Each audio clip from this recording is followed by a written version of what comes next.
Guys, जब भी अर्थ shake करती है यानी कि धरती हिलती है तो उसे अर्थक्वेक कहा जाता है। आपको तो ये बात पता ही होगी। और हमारे साइंटिस्ट लोगों ने हमारी अर्थ पे बहुत जगह पे अर्थक्वेक्स को रिकॉर्ड भी किया है। आपने भी कभी ना कभी इसे महसूस किया होगा।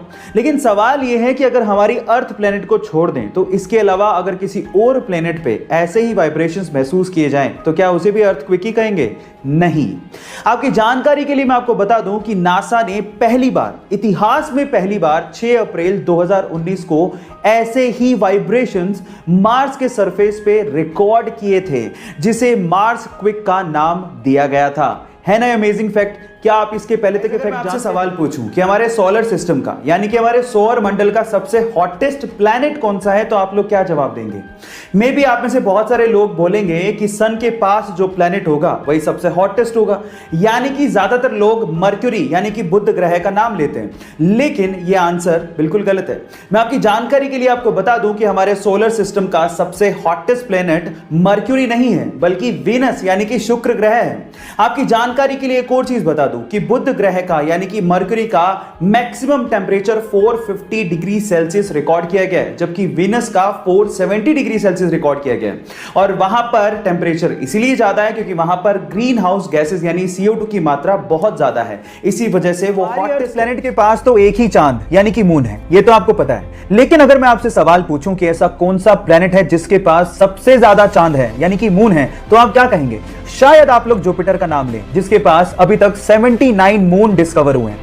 लेकिन आपकी नॉलेज अपडेटेड नहीं है। चलिए आपकी नॉलेज को मैं अपडेट कर देता हूं। एक्चुअली सैटर्न यानी कि शनि जुपिटर को पीछे छोड़ते हुए 82 मून्स के साथ नंबर 1 पोजीशन पे आ गया है, यानी कि शनि के पास 82 मून्स डिस्कवर किए गए हैं। क्या इसके पहले तक इफेक्ट आप जानते थे? और अगर नहीं जानते थे तो चैट सेक्शन में लिखना मत भूलिएगा। हमारे सोलर सिस्टम के प्लैनेट्स को बड़े ध्यान से देखा है तो आपने जुपिटर के ऊपर ये लाल धब्बा जरूर देखा होगा। पर मेरा सवाल यह है कि आखिर ये लाल धब्बा है क्या? नहीं, ये कोई लाल चट्टान नहीं है, बल्कि ये 350 सालों तक, जी आप ठीक सुन रहे हैं, 350 सालों तक एक्टिव रहने वाला एक तूफान है।